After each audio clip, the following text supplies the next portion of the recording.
दोस्तों इससे मिलिए, ये है एक नायाब बिल्डर जो शानदार मकान बनाता है। यहाँ तक कि इनके कई सारे साथी मिलकर पूरा का पूरा शहर बसा देते हैं। इस जीव का नाम है प्रेरी डॉग। हालांकि भले ही इस जीव के नाम में कुत्ता शब्द आता है, किंतु इस जीव का कुत्तों से दूर दूर तक कोई संबंध नहीं है। असल में प्रेरी डॉग कहने के पीछे एक विशेष वजह है। ये जीव जब जोरों से बोलता है तो ऐसा लगता है जैसे कोई छोटा पप्पी भौंक रहा हो। वहीं प्रेरी शब्द का अर्थ होता है मैदानी। कुछ जानकार ये भी बताते हैं कि प्रेरी शब्द प्रेयर अर्थात प्रार्थना से लिया गया है। दरअसल प्रेरी डॉग अनेकों बार बड़े ही शांत भाव से खड़े होकर दोनों हाथ जोड़ लेते हैं, जैसे भगवान के सामने प्रार्थना कर रहे हों।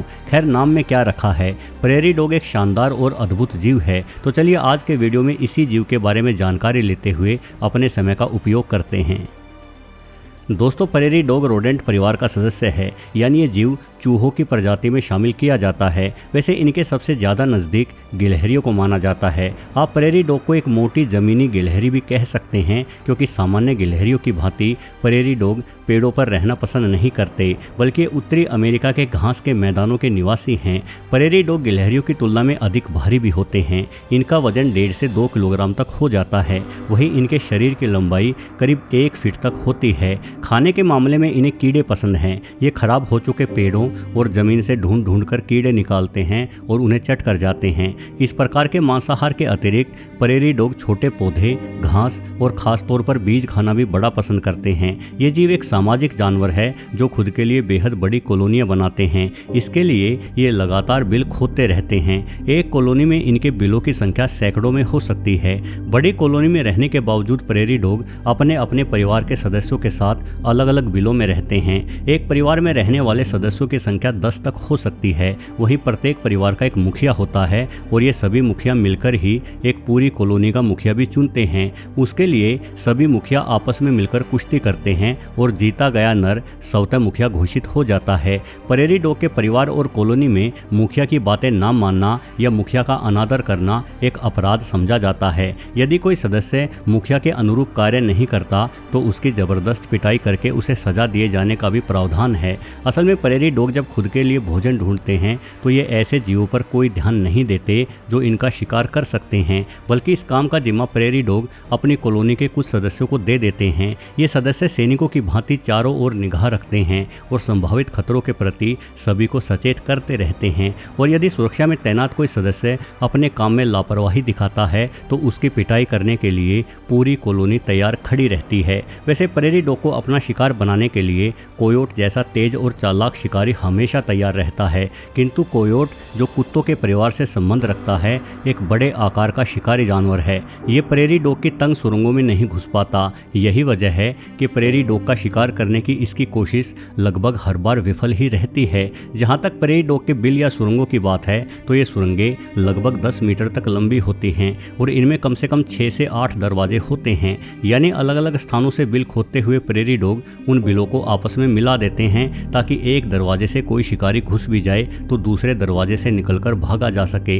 इस तरह से देखा जाए तो प्रेरी डॉग की ये कॉलोनियाँ इनके लिए सुरक्षा की एक विशेष गारंटी बनी रहती है। परंतु ऐसा सभी शिकारियों के लिए नहीं है। विशेषकर सांप जैसे रेंगकर चलने वाले रेप्टाइल्स आसानी से इन सुरंगों में घुस सकते हैं। सांप का मकसद प्रेरी डॉग के बच्चों को निशाना बनाना होता है। रेटल स्नेक उपप्रजाति का ये सांप जानता है कि अंदर सुरंग में जरूर छोटे बच्चे छुपे होंगे। अब ऐसे में मुखिया की जिम्मेदारी है कि वो इस सांप से लड़ने का जोखिम उठाए और मुखिया भली भांति ये समझता है कि सांप का जहर उसकी जान ले सकता है। इसलिए मुखिया बड़ी ही सावधानी से इस सांप का मुकाबला कर रहा है। मुखिया प्रेरी डॉग हमला करता है और तुरंत कूदते हुए पीछे हट जाता है। इसका मकसद सांप को परेशान करके भगा देने का है, लेकिन ऐसा लगता नहीं कि ये अकेला इस काम को कर पाएगा। वैसे अपने मुखिया की बहादुरी देखकर झुंड के अन्य बड़े नर भी आगे आ गए हैं। आखिर अपनी संतान की रक्षा करना एक पिता का फर्ज बनता है। अब इस मुठभेड़ में प्रेरी डॉग्स का पलड़ा भारी है। भले ही ये सांप किसी एक को काटकर मार डाले, किंतु फिर बाकी के प्रेरी डॉग्स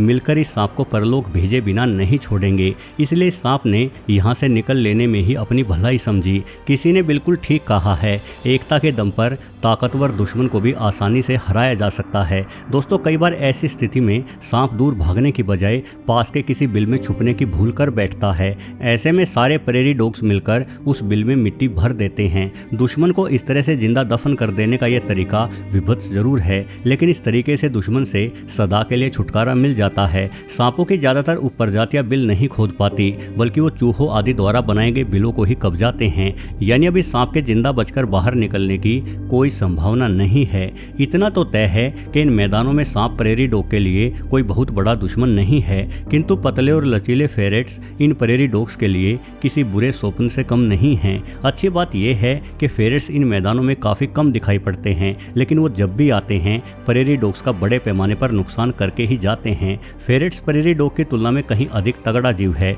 ये प्रेरी डॉग से कम 4 गुना भारी है। प्रेरी डॉग इतने तगड़े शिकारी से मिलकर लड़ने की हिम्मत नहीं जुटा पाते। यदि ऐसा किया तो फेरेट्स आसानी से सेकंडों में प्रेरी डॉग को मार सकता है। सबसे बड़ी गड़बड़ ये है कि फेरेट्स भी तेजी से बिल खोद सकते हैं, और चूंकि इनका आकार बड़ा है इसलिए ये प्रेरी डॉग्स की कॉलोनियों के रास्तों को खोदते हुए और अधिक चौड़े कर देते हैं। हालांकि बड़े प्रेरी डॉग्स भागकर अपनी जान बचा लेते हैं, किंतु छोटे बच्चों का शिकार बनना लगभग तय है। अब चूंकि फेरेट्स ने इन सुरंगों के रास्ते भी खोदते हुए और अधिक चौड़े कर दिए हैं, इसलिए कोयोट इसका फायदा उठाने आ गया है। कोयोट भी इन चौड़ी सुरंगों में कुछ भीतर जाकर प्रेरी डॉग के बच्चों को निशाना बनाता है। साथ ही सुरंग से बाहर निकलकर भाग रहे बच्चों को भी दौड़कर आराम से पकड़ लेता है। यानी एक अकेला फेरेट्स प्रेरी डॉग्स के पूरे संसार को ही नष्ट कर देता है। लगता है प्रेरी डॉग्स जब अपने हाथ जोड़कर ध्यान की मुद्रा में आते हैं तो ऊपर वाले से यही प्रार्थना करते होंगे कि उन्हें जीवन में किसी फेरेट्स के दर्शन ना करने पड़े।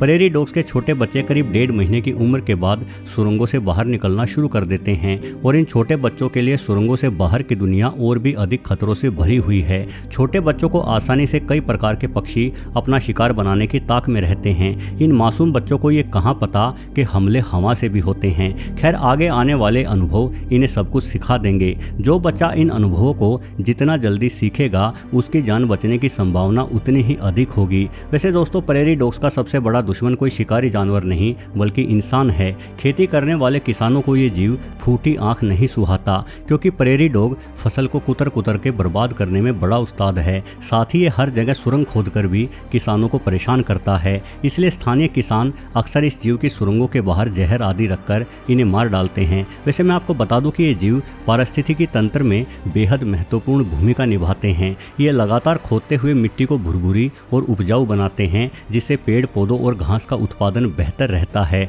प्रेरी डॉग्स अनेकों खतरनाक कीटों को खाकर भी फसलों की रक्षा करते हैं, परंतु किसानों को इनके लाभ से ज़्यादा इनके नुकसान याद रहते हैं। पिछले 2 दशक में प्रेरी डॉग्स के साथ किए गए इंसानी दुर्व्यवहार के ही कारण इनकी संख्या 10 गुना तक कम हो चुकी है, किंतु फिर भी अपनी तेज प्रजनन क्षमता और विभिन्न शिकारियों से बचने की बेहतर कुशलता के कारण किसी तरह से ये जीव खुद का अस्तित्व कायम रखे हुए है। आज भी उत्तरी अमेरिका के घास के मैदानों में इस प्यारे जीव को कई स्थानों पर बड़ी संख्या में देखा जा सकता है। वीडियो देखने के लिए आपका बहुत बहुत धन्यवाद।